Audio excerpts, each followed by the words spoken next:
तीजा जिन गुर गोपिया अपना तिस ठौर न ठाऊं। हलत पलत दोवें गए दरगाह नाही थाऊं। ओ वेला हथ न आवई फिर सतगुर लगे पाए। सतगुर की गणतै कुसी है दुखे दुख विहाय। सतगुर पुरख निर्वैर है आपे लय जिस लाए। नानक दर्शन जिना विखालियोन तिना दरगाह ले छड़ाए। महला तीजा मनमुख अज्ञान दुर्मत अहंकारी। अंतर क्रोध जुए मत हारी। कूड़ कुसत ओ पाप कमावे क्या ओ सुने क्या आग सुनावे। अन्ना बोला खोए उजड़ पाए मनमुख अंधा आवे जाए। बिन सतगुर पेटे थाए न पाए नानक पूर्व लिखिया कमाए। पौड़ी जिनके चित्त कठोर हैं से बहन सतगुर पास। उथे सच वरतदा कूड़ियारा चित्त उदास। ओए वल छल कर झत कढ़ दे फिर जाए बह कुड़ियारा पास। विच सच्चे कूड़ न गढ़ई मन वेखो को निर्जास। कूड़ियार कूड़ियारी जाए रले सचियार सिख बैठे सतगुर पास। वाहिगुरु जी का खालसा वाहिगुरु जी की फतेह। गुरु सवारी साध संगत जीओ, आप जी की जानकारी ਲਈ ਇਹ ਦੱਸਣਾ ਜ਼ਰੂਰੀ ਹੈ ਕਿ ਇਹ ਵਾਰ ਚੌਥੇ ਪਾਤਸ਼ਾਹ ਗੁਰੂ ਰਾਮਦਾਸ ਜੀ ਦੀ ਉਚਾਰਨ ਕੀਤੀ ਹੋਈ ਹੈ। ਕਈ ਪ੍ਰੇਮੀ ਪਾਠ ਕਰਨ ਵਾਲੇ ਸ਼ਰਧਾਲੂ ਜਦੋਂ ਇਹ ਦੇਖਦੇ ਹਨ ਕਿ ਇੱਥੇ ਸ਼ਲੋਕ ਤਾਂ ਗੁਰੂ ਅਮਰਦਾਸ ਜੀ ਦੇ ਆ ਗਏ ਨੇ ਜਾਂ ਗੁਰੂ अर्जुन देव जी का कोई श्लोक आ गया, तो ऐसा क्यों है? क्योंकि ये ख्याल आ जाना कुदरती है तो ਇਹਦੀ ਨਿਵਰਤੀ भी नाल नाल होनी चाहिए। ਭਾਵੇਂ ਆਰੰਭ ਵਿੱਚ ਦਾਸ ਨੇ ਦੱਸਿਆ ਸੀ ਕਿ ਵਾਰ ਪਹਿਲਾਂ ਪੌੜੀਆਂ ਦੇ ਰੂਪ ਵਿੱਚ ਹੁੰਦੀ ਸੀ, ਭਾਵ ਪੌੜੀਆਂ ਦੇ ਸੰਗ੍ਰਹਿ ਨੂੰ ਹੀ ਵਾਰ ਕਿਹਾ ਜਾਂਦਾ। ਪਰ ਇਹ ਜਿਹੜੇ ਸ਼ਲੋਕ ਹਨ ਇਹ ਪੰਜਵੇਂ ਪਾਤਸ਼ਾਹ ਗੁਰੂ ਅਰਜਨ ਦੇਵ ਜੀ ਮਹਾਰਾਜ ਨੇ ਜਦੋਂ ਬਾਣੀ ਨੂੰ ਤਰਤੀਬ ਦਿੱਤੀ ਹੈ, ਜਦੋਂ ਸ੍ਰੀ ਗੁਰੂ ਗ੍ਰੰਥ ਸਾਹਿਬ ਜੀ ਦੇ ਅੰਦਰ ਇਹਨਾਂ ਵਾਰਾਂ ਨੂੰ ਰਾਗਾਂ ਦੇ ਅਨੁਕੂਲ ਅੰਕਿਤ ਕੀਤਾ ਤਾਂ ਉੱਥੇ ਮਹਾਰਾਜ ਨੇ ਪੌੜੀਆਂ ਦੇ ਨਾਲ ਰਲਵੇਂ ਮਿਲਵੇਂ ਭਾਵਾਂ ਦੇ ਸ਼ਲੋਕ ਦਰਜ ਕੀਤੇ ਹਨ। ਭਾਵੇਂ ਦੇ ਵਿੱਚ ਬਹੁਤੇ ਸ਼ਲੋਕ ਗੁਰੂ ਰਾਮਦਾਸ ਜੀ ਦੇ ਹੀ ਹਨ, ਪਰ ਕਿਧਰੇ ਕਿਧਰੇ ਟਾਵੇਂ ਟਾਵੇਂ ਗੁਰੂ ਅਮਰਦਾਸ ਜੀ ਦੇ ਤਥਾ ਗੁਰੂ ਅਰਜਨ ਦੇਵ ਜੀ ਨੇ ਆਪਣੇ ਸ਼ਲੋਕ ਵੀ ਅੰਕਿਤ ਕੀਤੇ ਨੇ। ਤੋ ਇਹਦੇ ਨਾਲ ਟਪਲਾ ਲੱਗਣ ਦੀ ਕੋਈ ਲੋੜ ਨਹੀਂ, ਹੁਣ ਤਾਂ ਸਾਰੇ ਗੁਰੂ ਇੱਕੋ ਜੋਤ ਹਨ। ਜੋਤ ਉਹਾ ਜੁਗਤ ਸਾਏ ਸਹਿ ਕਾਇਆ ਫੇਰ ਪਲਟੀ। ਪਰ ਇਹ ਸੰਪਾਦਕ ਦੇ ਤੌਰ ਤੇ ਗੁਰੂ ਅਰਜਨ ਦੇਵ ਪਾਤਸ਼ਾਹ ਜੀ ਐਸਾ ਕੁਝ ਕਰਨ ਦੇ ਸਮਰੱਥ ਨੇ। ਤੇ ਜਿਹੜੇ ਸ਼ਲੋਕ ਵਾਰਾਂ ਦੇ ਨਾਲ ਐਡਜਸਟ ਹੋਣ ਤੋਂ ਬਚੇ ਹਨ ਉਹ ਅਖੀਰ ਵਿੱਚ ਸ਼ਲੋਕ ਵਾਰਾਂ ਤੇ ਵਧੀਕ ਦਾ ਸਿਰਲੇਖ ਦੇ ਕੇ ਉਹਨਾਂ ਸ਼ਲੋਕਾਂ ਨੂੰ ਉੱਥੇ ਅੰਕਿਤ ਕੀਤਾ। ਤੋ ਇਹ ਜਾਣਕਾਰੀ ਇਸ ਲਈ ਦੱਸਣੀ ਜ਼ਰੂਰੀ ਹੈ ਕਿ ਸਾਰੇ ਪਾਠੀ ਸਿੰਘਾਂ ਨੂੰ, ਸਾਰੇ ਪ੍ਰੇਮੀਆਂ ਨੂੰ ਇੰਨੀ ਡੂੰਘੀ ਗੱਲ ਦਾ ਪਤਾ ਨਹੀਂ ਹੁੰਦਾ ਅਤੇ ਕਈ ਵਾਰੀ ਉਹ ਇਸ ਸਸਪੈਂਸ ਵਿੱਚ ਪੈ ਜਾਂਦੇ ਨੇ ਕਿ ਵਾਰ ਤਾਂ ਗੁਰੂ ਰਾਮਦਾਸ ਜੀ ਦੀ ਹੈ ਅਤੇ ਸ਼ਲੋਕ ਵਿੱਚ ਹੋਰ ਗੁਰੂ ਸਾਹਿਬਾਨ ਦੇ ਵੀ ਆਏ ਨੇ। ਇਸ ਲਈ ਇਹ ਗੱਲ ਸਮਝ ਲੈਣੀ ਚਾਹੀਦੀ ਹੈ ਕਿ ਪੌੜੀਆਂ ਤਾਂ ਸਾਰੀਆਂ ਹੀ ਗੁਰੂ ਰਾਮਦਾਸ ਜੀ ਦੀਆਂ ਹਨ। ਹਾਂ, ਜੇ ਕਿਧਰੇ ਕਿਸੇ ਵਾਰ ਵਿੱਚ ਗੁਰੂ ਅਰਜਨ ਦੇਵ ਜੀ ਨੇ ਕੋਈ ਆਪਣੀ ਪੌੜੀ ਰਚੀ ਹੈ, ਉੱਥੇ ਲਿਖ ਦਿੱਤਾ ਪੌੜੀ ਮਹਿਲਾ ਪੰਜਵਾਂ, ਤਾਂ ਉਸ ਤੋਂ ਸਿੱਧ ਹੋ ਜਾਂਦਾ ਕਿ ਇਹ ਪੰਜਵੇਂ ਪਾਤਸ਼ਾਹ ਦੀ ਉਚਾਰਨ ਕੀਤੀ ਹੋਈ ਪੌੜੀ ਹੈ।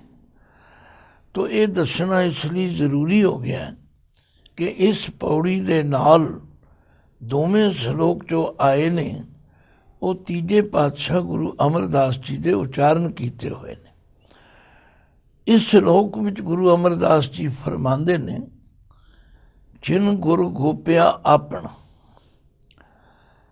ਗੋਪਣ ਦੇ ਅਰਥ ਕਈ ਵਿਦਵਾਨਾਂ ਨੇ ਗੁਪਤ ਕਰਨਾ ਵੀ ਕੀਤਾ ਹੈ, ਪਰ ਪ੍ਰਿੰਸੀਪਲ ਸਾਹਿਬ ਸਿੰਘ ਜੀ ਨੇ ਗੁਰੂ ਦੀ ਨਿੰਦਿਆ ਵਾਸਤੇ ਕਿਹਾ। ਜਿਹੜੇ ਬੰਦੇ ਗੁਰੂ ਕੋਲੋਂ ਸਿੱਖਿਆ ਲੈ ਕੇ, ਸੁਣ ਕੇ, ਸਮਝ ਕੇ ਕਈ ਵਾਰ ਗੁਰੂ ਨਾਲੋਂ ਵੀ ਆਪਣੇ ਆਪ ਨੂੰ ਵੱਡਾ ਦੱਸਣ ਦਾ ਯਤਨ ਕਰਦੇ, ਉਹ ਗੁਰੂ ਦੇ ਨਿੰਦਕ ਬਣ ਜਾਂਦੇ ਨੇ। ਅਤੇ ਇਹੋ ਜਿਹੇ ਬੰਦੇ ਬਹੁਤ ਵੱਡੇ ਅਕਿਰਤ ਕਣ ਹੁੰਦੇ ਨੇ, ਪਾਪੀ ਹੁੰਦੇ ਨੇ। ਧੰਨ ਗੁਰੂ ਅਮਰਦਾਸ ਜੀ ਫਰਮਾਉਂਦੇ ਨੇ, ਜਿਨ ਦੇ ਨੰਨੇ ਨੂੰ ਸਿਆਰੀ ਹੈ, ਜਿਨ੍ਹਾਂ ਨੇ ਗੁਰ ਗੋਪਿਆ ਆਪਣਾ, ਭਾਵ ਆਪਣੇ ਗੁਰੂ ਦੀ ਨਿੰਦਿਆ ਕੀਤੀ ਹੈ ਤਥਾ ਆਪਣੇ ਗੁਰੂ ਨੂੰ ਲੁਕਾਉਣ ਦਾ ਯਤਨ ਕੀਤਾ ਹੈ, ਤਿਸ ਠੌਰ ਨ ਠਾਉ। ਉਹਨੂੰ ਜੀਵਨ ਦੇ ਅੰਦਰ ਕੋਈ ਟਿਕਾਣਾ ਨਹੀਂ ਮਿਲਦਾ, ਉਹ ਸਦਾ ਭਟਕਦਾ ਰਹਿੰਦਾ। ਅਤੇ ਇਸ ਦੋਸ਼ ਦੇ ਕਾਰਨ ਹਲਤ ਪਲਤ ਦੋਵੇਂ ਗਏ, ਉਹਦਾ ਲੋਕ ਅਤੇ ਪਰਲੋਕ ਦੋਵੇਂ ਗੁਆਚ ਜਾਂਦੇ। ਭਾਵ ਨਾ ਉਹਨਾਂ ਨੂੰ ਸੰਸਾਰ ਵਿੱਚ ਢੋਈ ਮਿਲਦੀ ਹੈ, ਨਾ ਉਹਨਾਂ ਨੂੰ ਪਰਲੋਕ ਵਿੱਚ ਢੋਈ ਮਿਲਦੀ। ਦਰਗਾਹ ਨਾ ਹੀ ਥਾਉ, ਪਰਮਾਤਮਾ ਦੀ ਦਰਗਾਹ ਵਿੱਚ ਵੀ ਉਹਨਾਂ ਨੂੰ ਕੋਈ ਟਿਕਾਣਾ, ਕੋਈ ਥਾਂ ਨਹੀਂ ਮਿਲਦੀ। ਉਹ ਵੇਲਾ ਹੱਥ ਨ ਆਵਈ, ਉਹ ਵੇਲਾ ਜਿਹੜਾ ਸਮਾਂ ਉਹਨਾਂ ਨੇ ਗੁਰੂ ਦੀ ਨਿੰਦਿਆ ਵਿੱਚ ਗੁਆ ਦਿੱਤਾ, ਉਹ ਸਮਾਂ ਫਿਰ ਉਹਨਾਂ ਨੂੰ ਹੱਥ ਨਾ ਆਵੇ। ਹੱਥ ਦੇ ਥੱਥੇ ਨੂੰ ਸਿਆਰੀ ਹੈ, ਭਾਵ ਮੁੜ ਕੇ ਉਹ ਵੇਲਾ ਹੱਥ ਨਹੀਂ ਆਉਂਦਾ, ਕਿਉਂਕਿ ਉਹ ਸਮਾਂ ਉਹਨਾਂ ਨੇ ਆਪਣੇ ਗੁਰੂ ਦੀ ਨਿੰਦਿਆ ਕਰਨ ਵਿੱਚ ਬਤੀਤ ਕਰ ਲਿਆ। ਫਿਰ ਸਤਿਗੁਰ ਲੱਗੈ ਪਾਏ, ਤਾਂ ਜੋ ਫਿਰ ਗੁਰੂ ਦੀ ਸ਼ਰਨ ਵਿੱਚ ਆ ਸਕਣ, ਕਿਉਂਕਿ ਉਹ ਗੁਰੂ ਦੀ ਗਿਣਤੀ ਤੋਂ ਕੁਸ ਗਏ। ਉਹਨਾਂ ਨੇ ਗੁਰੂ ਵੱਲੋਂ ਆਪਣਾ ਮੂੰਹ ਮੋੜ ਲਿਆ। ਇਹ ਦੋਸ਼ ਅੱਜ ਕੱਲ੍ਹ ਮੈਂ ਦੇਖਦਾ ਹਾਂ ਕਿ ਅਣਜਾਣ ਪ੍ਰੇਮੀ ਸਹਿਜੇ ਹੀ ਆਪਣੇ ਸਿਰ ਲੈ ਲੈਣ। ਇਹ ਗੱਲ ਗੁਰੂ ਸਾਹਿਬ ਨੇ ਕਿਉਂ ਕੀਤੀ ਜੀ? ਇਹ ਤਾਂ ਗੁਰੂ ਸਾਹਿਬ ਨੂੰ ਨਹੀਂ ਸੀ ਕਰਨੀ ਚਾਹੀਦੀ। ਇਸ ਤਰ੍ਹਾਂ ਦੀਆਂ ਗੱਲਾਂ ਕਈ ਲੋਕ ਕਰਦੇ। ਇਸ ਤੋਂ ਸਾਨੂੰ ਵਾਰਨਿੰਗ ਮਿਲਦੀ ਹੈ, ਕਦੇ ਭੁੱਲ ਕੇ ਵੀ ਇਹ ਨਾ ਕਹੋ। ਹਾਂ, ਇਹ ਕਹੋ ਕਿ ਅਸੀਂ ਅਲਪੱਗ ਹਾਂ, ਥੋੜ੍ਹੀ ਬੁੱਧੀ ਵਾਲੇ ਹਾਂ, ਸਾਨੂੰ ਗੁਰੂ ਜੀ ਦੀ ਇਹ ਗੱਲ ਸਮਝ ਨਹੀਂ ਆਈ। ਭਾਈ ਫਿਰ ਸਮਝਣ ਦਾ ਯਤਨ ਤੇ ਕਰ ਸਕਦੇ, ਪਰ ਇਹ ਕਹਿਣਾ ਕਿ ਗੁਰੂ ਜੀ ਨੇ ਐਸਾ ਕਿਉਂ ਕੀਤਾ? ਮਹਾਰਾਜ ਕਹਿੰਦੇ ਨੇ ਜਿਹੜੇ ਇਹ ਗਲਤੀ ਕਰ ਲੈਂਦੇ ਨੇ, ਉਹ ਵੇਲਾ ਹੱਥ ਨ ਆਵਈ, ਉਹ ਇੱਕ ਤਰ੍ਹਾਂ ਵੇਲਾ ਖੁੰਝਾ ਲੈਂਦੇ। ਫਿਰ ਸਤਿਗੁਰ ਲੱਗੈ ਪਾਏ, ਭਈ ਉਹ ਗੁਰੂ ਦੀ ਚਰਨੀ ਕਿਵੇਂ ਲੱਗਣ? ਉਹ ਤਾਂ ਗੁਰੂ ਦੇ ਚਰਨੀ ਲੱਗ ਕੇ ਵੀ ਨਹੀਂ ਲੱਗੇ। ਭਾਵ ਉਹਨਾਂ ਨੇ ਆਪ ਗੁਰੂ ਦੇ ਉੱਤੇ ਦੋਸ਼ ਆਰੋਪਣ ਕਰ ਦਿੱਤਾ। ਸਤਿਗੁਰ ਕੀ ਗਣਤੈ ਕੁਸੀ ਹੈ, ਇਉਂ ਗੁਰੂ ਦੇ ਦੱਸੇ ਰਾਹ 'ਤੇ ਚੱਲਣ ਦੀ ਬਜਾਏ ਸਤਿਗੁਰੂ ਦੀ ਨਿੰਦਾ ਕਰਕੇ ਉਹ ਘੁਸ ਗਏ ਨੇ। ਘੁਸ ਜਾਣ ਦਾ ਮਤਲਬ ਖੁੰਝ ਜਾਣਾ। ਅਤੇ ਦੁੱਖੇ ਦੁੱਖ ਵਿਹਾਏ, ਉਹਨਾਂ ਦੀ ਫਿਰ ਸਾਰੀ ਜ਼ਿੰਦਗੀ ਦੁੱਖ ਵਿੱਚ ਹੀ ਬਤੀਤ ਹੋ ਜਾਂਦੀ। ਸਤਿਗੁਰ ਪੁਰਖ ਨਿਰਵੈਰ ਹੈ, ਆਪੇ ਲਏ ਜਿਸ ਲਾਏ। ਪਰ ਨਾਲ ਹੀ ਗੁਰੂ ਅਮਰਦਾਸ ਜੀ ਕਹਿੰਦੇ ਨੇ ਸਤਿਗੁਰੂ ਪੁਰਖ ਜੋ ਹੈ ਉਹ ਨਿਰਵੈਰ ਹੈ, ਉਹ ਐਸਾ ਪੁਰਖ ਹੈ, ਉਹ ਐਸਾ ਸੂਰਮਾ ਗੁਰੂ ਹੈ, ਉਹ ਕਦੇ ਕਿਸੇ ਨਾਲ ਵੈਰ ਨਹੀਂ ਕਰਦਾ। ਜਿਹਦੇ ਉੱਤੇ ਆਪ ਕਿਰਪਾ ਕਰਕੇ ਉਸ ਨੂੰ ਆਪਣੇ ਮਾਰਗ 'ਤੇ ਤੋਰ ਲੈਣ, ਉਹ ਤੁਰ ਵੀ ਪਰ। ਨਾਨਕ ਦਰਸ਼ਨ ਜਿਨ੍ਹਾਂ ਵਿਖਾਲਿਓਨ ਤਿਨਾਂ ਦਰਗਾਹ ਲੈ ਛਡਾਏ। ਨਾਨਕ ਜੀ ਫਰਮਾਉਂਦੇ ਨੇ ਜਿਨ੍ਹਾਂ ਪ੍ਰਾਣੀਆਂ 'ਤੇ ਗੁਰੂ ਜੀ ਕਿਰਪਾ ਕਰ ਦੇਣ ਔਰ ਉਹਨਾਂ ਨੂੰ ਫਿਰ ਆਪਣੀ ਸੰਗਤ ਵਿੱਚ ਮਿਲਾ ਲੈਣ, ਤਿਨਾਂ ਦਰਗਾਹ ਲੈ ਛਡਾਏ। ਉਹ ਵਾਹਿਗੁਰੂ ਦੀ ਦਰਗਾਹ ਵਿੱਚ ਗੁਰੂ ਉਹਨਾਂ ਨੂੰ ਛੁਡਾ ਲੈਂਦਾ, ਭਾਵ ਉਹਨਾਂ ਦੀਆਂ ਭੁੱਲਾਂ ਨੂੰ ਬਖਸ਼ਵਾ ਦਿੰਦਾ, ਬਖਸ਼ ਦਿੰਦਾ। ਹੁਣ ਅਗਲੇ ਸ਼ਲੋਕ ਵਿੱਚ ਇਹਨੂੰ ਹੋਰ ਸਪਸ਼ਟ ਕਰ। ਮਹਿਲਾ ਤੀਜਾ, ਮਨਮੁਖ ਅਗਿਆਨ ਦੁਰਮਤ ਅਹੰਕਾਰੀ। ਅਸਲ ਗੱਲ ਇਹ ਕਿ ਜਿਹੜੇ ਮਨ ਦੇ ਪਿੱਛੇ ਤੁਰਨ ਵਾਲੇ ਨੇ ਉਹ ਅਗਿਆਨੀ ਹਨ। ਅਗਿਆਨੀ ਹੋਣ ਕਰਕੇ ਉਹਨਾਂ ਦੀ ਮੱਤ ਖੋਟੀ ਹੋ ਗਈ, ਅਤੇ ਖੋਟੀ ਮੱਤ ਹੋਣ ਦਾ ਕਾਰਨ ਅਹੰਕਾਰ ਹੈ। ਉਹ ਜਦੋਂ ਵੀ ਕੋਈ ਗੱਲ ਕਰਨਗੇ, ਬੋਲਣਗੇ, ਉਹਨਾਂ ਦੀ ਬੋਲਣ ਵਿੱਚ ਨਾ ਨਿਮਰਤਾ ਹੋਵੇਗੀ, ਨਾ ਰਸ ਹੋਵੇਗਾ, ਔਰ ਉਹ ਅਹੰਕਾਰ ਭਰੇ ਬੋਲ ਬੋਲਦੇ ਹਨ। ਇਹ ਉਹਨਾਂ ਦੀ ਮਨਮੁਖਤਾ ਦੀ ਨਿਸ਼ਾਨੀ ਹੈ। ਮਨਮੁਖ ਅਗਿਆਨ ਦੁਰਮਤ ਅਹੰਕਾਰੀ, ਇਹ ਉਹਨਾਂ ਵਿੱਚ ਦੋਸ਼ ਆ ਜਾਂਦੇ ਨੇ। ਔਰ ਜਿਹੜਾ ਇੱਕ ਵਾਰੀ ਖੁੰਝ ਜਾਏ, ਅੰਤਰ ਕ੍ਰੋਧ ਜੂਐ ਮਤ ਹਾਰੀ, ਉਹਨਾਂ ਦੇ ਅੰਦਰ ਫਿਰ ਗੁੱਸਾ ਵੀ ਬੜਾ ਹੁੰਦਾ, ਔਰ ਗੁੱਸੇ ਵਿੱਚ ਆ ਕੇ ਉਹਨਾਂ ਨੂੰ ਇਹ ਸਮਝ ਹੀ ਨਹੀਂ ਰਹਿੰਦੀ ਵੀ ਅਸੀਂ ਆਪਣੀ ਰਸਨਾ ਤੋਂ ਕੀ ਬੋਲਣਾ, ਕੀ ਨਹੀਂ ਬੋਲਣਾ। ਦੇਖੋ, ਆਮ ਤੌਰ 'ਤੇ ਅਸੀਂ ਆਪਣੇ ਵੱਲ ਵੀ ਵੇਖੀਏ, ਜਦੋਂ ਕੋਈ ਅਹੰਕਾਰ ਦੇ ਪ੍ਰਭਾਵ ਥੱਲੇ ਅਸੀਂ ਗੱਲ ਕਰਦੇ ਹਾਂ ਤਾਂ ਅਸੀਂ ਲੋੜ ਤੋਂ ਵੱਧ ਬੋਲ ਜਾਂਦੇ, ਅਤੇ ਜਿਹੜਾ ਬੰਦਾ ਲੋੜ ਤੋਂ ਵੱਧ ਬੋਲਦਾ ਉਹਨੂੰ ਫਿਰ ਪਤਾ ਨਹੀਂ ਲੱਗਦਾ ਮੈਂ ਕੀ ਕਹਿ ਰਿਹਾ। ਕਈ ਵਾਰ ਤੁਸੀਂ ਦੇਖਿਆ ਹੋਵੇਗਾ, ਕ੍ਰੋਧ ਦਾ ਸ਼ਿਕਾਰ ਹੋ ਕੇ ਮਨੁੱਖ ਮੂੰਹੋਂ ਊਲ ਜ਼ਰੂਰ ਬੋਲਦਾ, ਭਾਵੇਂ ਕੁਝ ਸਮੇਂ ਬਾਅਦ ਫਿਰ ਉਹ ਕਹੇ ਜੀ ਸੌਰੀ, ਮੈਨੂੰ ਮਾਫ ਕਰ ਦਿਓ ਜੀ, ਮੇਰੇ ਤੋਂ ਗਲਤੀ ਹੋ ਗਈ ਜੀ। ਪਰ ਹੋਈ ਕਿਉਂ? ਕਿਉਂਕਿ ਮਨਮੁਖ ਅਗਿਆਨ ਦੁਰਮਤ ਅਹੰਕਾਰੀ। ਗੁਰੂ ਪਾਤਸ਼ਾਹ ਨੇ ਐਸੀ ਸ਼ਬਦਾਵਲੀ ਵਰਤੀ ਹੈ, ਸਾਨੂੰ ਰੋਗ ਵੀ ਸਮਝਾ ਦਿੱਤਾ ਅਤੇ ਦਾਰੂ ਵੀ ਸਮਝਾ ਦਿੱਤਾ। ਭਾਈ, ਇਹ ਬਿਮਾਰੀ ਚੰਬੜਦੀ ਉਦੋਂ ਹੈ ਜਦੋਂ ਬੰਦਾ ਗੁਰੂ ਵੱਲੋਂ ਮੂੰਹ ਮੋੜ ਲੈਂਦਾ, ਉਹਦੀ ਮੱਤ ਮਾਰੀ ਜਾਂਦੀ ਹੈ, ਉਹ ਖੋਟੀ ਮੱਤ ਦਾ ਸ਼ਿਕਾਰ ਹੋ ਜਾਂਦਾ, ਔਰ ਅਹੰਕਾਰ ਉਹਦੇ ਮੋਢਿਆਂ 'ਤੇ ਸਵਾਰ ਹੋ ਜਾਂਦਾ। ਉਹਦੇ ਅੰਦਰ ਜਦੋਂ ਕ੍ਰੋਧ ਆਉਂਦਾ, ਉਹ ਕ੍ਰੋਧੀ ਬੰਦਿਆਂ ਦੀ ਹਾਲਤ ਜੋ ਗੁਰੂ ਮਹਾਰਾਜ ਨੇ ਬਾਣੀ ਵਿੱਚ ਦੱਸੀ ਹੈ, ਹੇ ਕ੍ਰੋਧੰ, ਹੇ ਕਲ ਮੂਲ ਕ੍ਰੋਧੰ। ਇਹ ਕ੍ਰੋਧ ਜਿਹੜਾ ਹੈ ਇਹ ਕਲਾ ਦਾ ਮੂਲ ਹੈ। ਕ੍ਰੋਧੀ ਆਦਮੀ ਫਿਰ ਦੇਖਦਾ ਨਹੀਂ ਕਿ ਮੈਂ ਕੀ ਕਰਨਾ ਅਤੇ ਕੀ ਨਹੀਂ ਕਰਨਾ। ਕਈ ਵਾਰੀ ਉਹਨਾਂ ਬੰਦਿਆਂ ਨੂੰ ਵੀ ਕੁੱਟ ਕੱਢਦਾ ਹੈ, ਮਾਰ ਕੱਢਦਾ, ਜਿਹੜੇ ਛਡਾਉਣ ਆਏ ਹੁੰਦੇ ਨੇ, ਭਾਵੇਂ ਬਾਅਦ ਵਿੱਚ ਕਿੰਨੀਆਂ ਮਾਫੀਆਂ ਮੰਗ।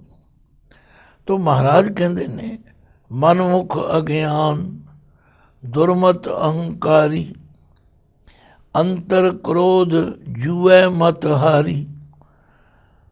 ਹੁਣ ਦੇਖੋ, ਜੂਐ ਦੇ ਐੜੇ ਨੂੰ ਦੋ ਲਾਵਾਂ।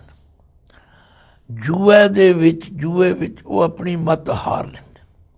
ਮਤ ਤੇ ਸਾਰਿਆਂ ਨੂੰ ਪਰਮਾਤਮਾ ਨੇ ਦਿੱਤੀ, ਪਰ ਜਿਹੜਾ ਬੰਦਾ ਆਪਣੀ ਸੰਪਤੀ, ਆਪਣੀ ਸੋਚਣ ਸ਼ਕਤੀ ਨੂੰ ਜੂਏ ਵਿੱਚ ਹਾਰ ਜਾਏ, ਇਸੇ ਲਈ ਸਿਆਣਿਆਂ ਨੇ ਕਿਹਾ ਕਿ ਜਿਹੜਾ ਧਨ ਜੂਏ ਵਿੱਚ ਹਾਰ ਜਾਓ, ਨਾ ਉਹ ਪੁੱਤਰ ਦੇ ਕੰਮ, ਨਾ ਧੀ ਦੇ ਕੰਮ। ਜਿਨ੍ਹਾਂ ਨੇ ਆਪਣੀ ਮਾਤੀ ਜੂਏ ਵਿੱਚ ਹਾਰ ਦਿੱਤੀ, ਉਹਨਾਂ ਨੂੰ ਤਾਂ ਫਿਰ ਸੁਝਦਾ ਹੀ ਕੁਝ ਨਹੀਂ। ਉਹ ਕੀ ਕਰਦੇ ਨੇ? ਕੂੜ ਕੁਸਤ ਉਹ ਪਾਪ ਕਮਾਵੇ, ਉਹ ਝੂਠ ਬੋਲਦੇ ਨੇ। ਉਹ ਕੁਸਤ, ਕੂੜ ਕੁਸਤ ਆਮ ਤੌਰ 'ਤੇ ਇਕੱਠਾ ਹੀ ਵਰਤਿਆ ਜਾਂਦਾ। ਫਲਾਣਾ ਬੜਾ ਕੂੜ ਕੁਸਤ ਬੋਲਦਾ, ਭਾਵ ਉਹ ਝੂਠ ਬੋਲਦਾ ਹੈ, ਕੂੜ ਦੇ ਅਧੀਨ ਹੋ ਜਾਂਦਾ ਹੈ, ਉਹ ਪਾਪ ਕਮਾਵੇ। ਯਾਦ ਰੱਖੋ, ਸੱਚ ਨੂੰ ਕੂੜ ਕਹਿਣਾ ਇਹ ਵੱਡਾ ਪਾਪ ਹੈ। ਕਈ ਲੋਕ ਪੁੱਛਦੇ ਨੇ ਜੀ ਨਿੰਦਿਆ ਕਿਸ ਨੂੰ ਕਹਿੰਦੇ ਨੇ? ਮੈਂ ਕਹਿੰਦਾ ਜਦੋਂ ਤੁਸੀਂ ਧੜਿਆਂ ਵਿੱਚ ਵੰਡੇ ਜਾਂਦੇ ਹੋ ਤੇ ਕਿਸੇ ਦੇ ਚੰਗੇ ਗੁਣਾਂ ਨੂੰ ਵੀ ਅਵਗੁਣ ਕਰਕੇ ਬਿਆਨ ਕਰਦੇ ਹੋ, ਭਾਵ ਫੁੱਲ ਨੂੰ ਕੰਡਾ ਕਹਿਣਾ ਕਿਤਨਾ ਗਲਤ ਹੈ ਤੇ ਕੰਡੇ ਨੂੰ ਫੁੱਲ ਕਹਿਣਾ ਕਿੰਨਾ ਗਲਤ ਹੈ। ਪਰ ਜਦੋਂ ਬੰਦੇ ਦੀ ਮੱਤ ਮਾਰੀ ਜਾਏ, ਫਿਰ ਕੂੜ ਕੁਸਤ ਉਹ ਪਾਪ ਕਮਾਵੇ, ਕਿਆ ਉਹ ਸੁਣੇ ਕਿਆ ਆਖ ਸੁਣਾਵੇ। ਨਾ ਉਹ ਕਿਸੇ ਦੀ ਚੰਗੀ ਗੱਲ ਸੁਣਦੇ ਨੇ, ਤੇ ਜੇ ਸੁਣੀ ਨਹੀਂ ਤੇ ਸੁਣਾਉਣਗੇ ਕੀ? ਦੇਖੋ, ਜਿਹੜੇ ਚੰਗੇ ਬੰਦੇ ਹੁੰਦੇ ਨੇ ਉਹ ਸ਼ਾਂਤ ਚਿੱਤ ਰਹਿੰਦੇ ਨੇ, ਹਮੇਸ਼ਾ ਦੂਜਿਆਂ ਦੀ ਗੱਲ ਸੁਣਦੇ ਨੇ, ਫਿਰ ਆਪਣੀ ਚੰਗੀ ਗੱਲ ਕਰਦੇ ਨੇ।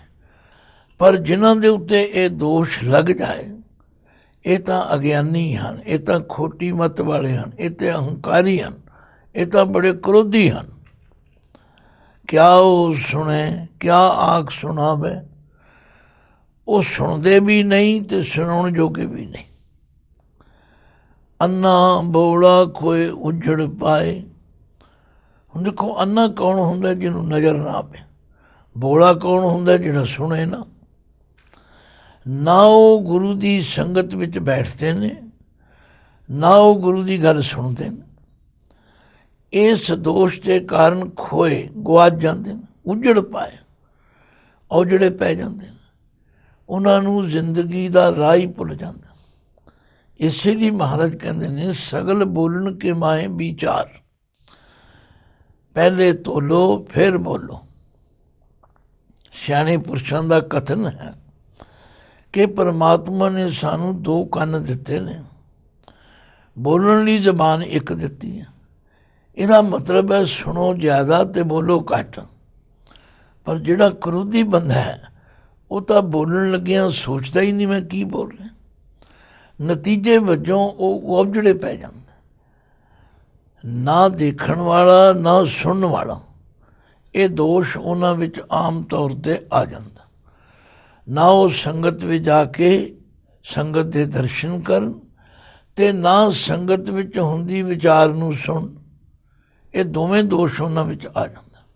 ਅੰਨਾ ਬੋਲਾ ਖੋਏ ਉਜੜ ਪਾਏ, ਮਨਮੁਖ ਅੰਧਾ ਆਵੇ ਜਾਏ।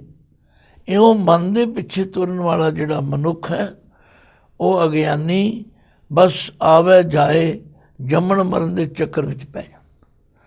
ਬਿਨ ਸਤਿਗੁਰ ਭੇਟੇ ਥਾਏ ਨਾ ਪਾਏ।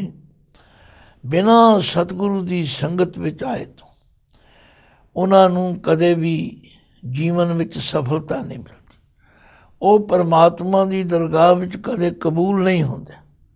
ਨਾਨਕ ਪੂਰਬ ਲਿਖਿਆ ਕਮਾਏ। ਨਾਨਕ ਜੀ ਫਰਮਾਉਂਦੇ ਹਨ, ਉਹ ਪੂਰਬ ਲਿਖਿਆ, ਪੂਰਬਲੇ ਜਨਮ ਦੇ ਕੀਤੇ ਹੋਏ ਕਰਮਾਂ ਅਨੁਸਾਰ ਜੋ ਉਹਦੇ ਮੱਥੇ 'ਤੇ ਲਿਖਿਆ ਉਹੀ ਕਮਾਉਂਦਾ ਹੈ। ਪੌੜੀ ਜਿਨ ਕੇ ਚਿੱਤ ਕਠੋਰ ਹੈ, ਸੇ ਬਹਿ ਨ ਤਦ ਗੁਰ ਪਾਸ। ਆਖਿਆ ਜਿਨ੍ਹਾਂ ਦੇ ਚਿੱਤ ਪੱਥਰ ਵਰਗੇ ਕਠੋਰ ਹਨ, ਨਿਰਦਈ ਬੰਦੇ, ਉਹ ਕਦੇ ਵੀ ਗੁਰੂ ਦੀ ਸੰਗਤ ਵਿੱਚ ਨਹੀਂ ਬਹਿੰਦੇ। ਜੇ ਉਹਨਾਂ ਨੂੰ ਕਦੇ ਐਸਾ ਵੇਲਾ ਮਿਲ ਜਾਏ ਸੰਗਤ ਕਰਨ ਦਾ, ਉਹ ਫਿਰ ਵੀ ਨਹੀਂ ਬਹਿੰਦੇ। ਉਹ ਸੰਗਤ ਵਿੱਚ ਬੈਠੇ ਹੋਏ ਵੀ ਹੋਰ ਗੱਲਾਂ ਕਰਦੇ, ਹੋਰ ਗੱਲਾਂ ਸੋਚਦੇ ਨੇ। ਜਿਨ ਕੇ ਚਿੱਤ ਕਠੋਰ ਹੈ, ਸੇ ਬਹਿਨ ਤਦ ਗੁਰ ਪਾਸ। ਉੱਥੇ ਸੱਚ ਵਰਤਦਾ, ਕੂੜਿਆਰਾਂ ਚਿੱਤ ਉਦਾਸ। ਉੱਥੇ ਸਤ ਸੰਗਤ ਵਿੱਚ ਤੇ ਭਾਈ ਸੱਚ ਦੀਆਂ ਗੱਲਾਂ ਹੁੰਦੀਆਂ। ਉੱਥੇ ਤੇ ਗੁਰੂ ਦਾ ਹੁਕਮ ਹੀ ਹੈ, ਸਤ ਸੰਗਤ ਕੈਸੀ ਜਾਣੀ ਹੈ, ਜਿੱਥੇ ਇੱਕੋ ਨਾਮ ਵਖਾਣੀ ਹੈ। ਉੱਥੇ ਹੋਰ ਦੂਜੀ ਗੱਲ ਕਰਨ ਦੀ ਆਗਿਆ ਹੀ ਨਹੀਂ। ਉੱਥੇ ਸੱਚ ਵਰਤਦਾ, ਕੂੜਿਆਰਾਂ ਚਿੱਤ ਉਦਾਸ। ਤੇ ਜਿਨ੍ਹਾਂ ਦੀ ਬਿਰਤੀ ਝੂਠ ਵਿੱਚ ਲੱਗੀ ਹੋਈ ਹੈ, ਉਹ ਜੇ ਉੱਥੇ ਬੈਠੇ ਵੀ ਰਹਿੰਦੇ ਨੇ ਤੇ ਉਹਨਾਂ ਦਾ ਚਿੱਤ ਉਦਾਸ ਰਹਿੰਦਾ। ਭਾਵ ਉਹਨਾਂ ਨੂੰ ਸੱਚ ਦੀ ਗੱਲ ਚੰਗੀ ਨਹੀਂ ਲੱਗਦੀ। ਜੀਵਨ ਵਿੱਚ ਬੜੇ ਲੋਕ ਮਿਲੇ, ਕਈ ਲੋਕ ਸੰਗਤ ਵਿੱਚ ਆ ਕੇ ਜੁੜਦੇ ਹਨ, ਲਾਹ ਲੈਂਦੇ ਨੇ, ਬੜਾ ਆਨੰਦ ਮਾਣਦੇ ਨੇ, ਜੀਵਨ ਸਵਾਰ ਲੈਂਦੇ ਨੇ। ਪਰ ਕਈ ਲੋਕ ਚਿਰਾਂ ਤੀਕਰ ਵੀ ਸੰਗਤ ਵਿੱਚ ਆਉਂਦੇ ਜਾਂਦੇ, ਕੋਈ ਤਬਦੀਲੀ ਨਹੀਂ। ਕਾਰਨ ਇਹ ਹੈ ਕਿ ਉਹਨਾਂ ਦੀ ਸੋਚ ਉਧਰ ਲੱਗੀ। ਓਏ ਵੱਲ ਛਲ ਕਰ ਝੱਤ ਕੱਢਦੇ। ਜਿਤਨਾ ਸਮਾਂ ਉਹ ਬੈਠਦੇ ਵੀ ਨੇ, ਉਹ ਵੱਲ ਛਲ, ਵੱਲ ਫਰੇ ਵਿੱਚ ਹੀ ਪੈ ਰਹਿੰਦੇ। ਉਹਨਾਂ ਦੀ ਸੋਚ ਹੋਰ ਪਾਸੇ ਹੀ ਲੱਗੀ ਰਹਿੰਦੀ। ਝੱਤ ਕੱਢਦੇ ਦਾ ਮਤਲਬ ਕੁਝ ਸਮਾਂ ਬਤੀਤ ਤੇ ਕਰਦੇ ਨੇ, ਪਰ ਫਿਰ ਜਾਏ ਬਹਿ ਕੁੜਿਆਰਾਂ ਪਾਸ। ਬਸ ਉੱਥੋਂ ਨਿਕਲਦਿਆਂ ਸਾਰ ਫਿਰ ਉਹ ਝੂਠਿਆਂ ਕੋਲ ਜਾ ਕੇ ਬਹਿੰਦੇ, ਝੂਠੀਆਂ ਗੱਲਾਂ ਕਰਦੇ ਨੇ। ਸਤ ਸੰਗਤ ਵਿੱਚੋਂ ਕੋਈ ਪ੍ਰੇਰਨਾ, ਕੋਈ ਸਿੱਖਿਆ, ਕੋਈ ਲਾਹਾ ਨਹੀਂ ਲੈਂਦਾ। ਉਹਨਾਂ ਦੀ ਰਸਨਾ ਤੋਂ ਫਿਰ ਉਹੋ ਜਿਹੀਆਂ ਕੂੜ ਕੁਸਤ ਦੀਆਂ ਗੱਲਾਂ ਨਿਕਲਦੀਆਂ। ਵਿੱਚ ਸੱਚੇ ਕੂੜ ਨਾ ਗੱਡਈ। ਵਿੱਚ ਸੱਚੇ ਜਿਹੜੇ ਸੱਚ ਬੋਲਣ ਵਾਲੇ ਨੇ, ਵਿੱਚ ਦੇ ਚੱਚੇ ਨੂੰ ਸਿਹਾਰੀ ਆ। ਉਹਨਾਂ ਦੇ ਹਿਰਦੇ ਵਿੱਚ ਕੂੜ ਦੀ ਗੱਲ ਸਮਾਉਂਦੀ ਨਹੀਂ, ਭਾਵ ਉੱਥੇ ਚੰਗੀ ਨਹੀਂ ਲੱਗਦੀ। ਮਨ ਵੇਖੋ ਕੋ ਨਿਰਜਾਸ। ਗੁਰੂ ਪਾਤਸ਼ਾਹ ਕਹਿੰਦੇ ਨਿਰਜਾਸ ਦਾ ਮਤਲਬ ਨਿਰਣਾ ਕਰਕੇ ਦੇ। ਸੱਚ ਦੇ ਵਿੱਚ ਕੂੜ ਨੂੰ ਕਦੇ ਮਿਕਸ ਨਹੀਂ ਕੀਤਾ ਜਾ ਸਕਦਾ। ਇਸੇ ਲਈ ਕਿਸੇ ਸਿਆਣੇ ਨੇ ਕਿਹਾ, सच्चाई छुप नहीं सकती बनावट के असूलों से, खुशबू आ नहीं सकती कभी कागज़ के फूलों से। भाई ਜਿਹੜੇ ਸੱਚ ਬੋਲਣ ਵਾਲੇ ਨੇ, ਉਹਨਾਂ ਦੇ ਹਿਰਦੇ ਵਿੱਚ ਕੂੜ ਕਦੇ ਸਮਾ ਨਹੀਂ ਸਕਦਾ। ਮਨ ਵੇਖੋ ਕੋ ਨਿਰਜਾਸ। ਕੋਈ ਤੁਸੀਂ ਨਿਰਣਾ ਕਰਕੇ ਦੇਖ ਲਓ। ਕੂੜਿਆਰ ਕੂੜਿਆਰੀ ਜਾਏ ਰਲੇ। ਜਿਹੜੇ ਝੂਠ ਬੋਲਣ ਵਾਲੇ ਨੇ, ਉਹਨਾਂ ਨੂੰ ਝੂਠੇ ਬੰਦੇ ਹੀ ਚੰਗੇ ਲੱਗਦੇ ਨੇ। ਸਚਿਆਰ ਸਿੱਖ ਬੈਠੇ ਸਤਿਗੁਰ ਪਾਸ।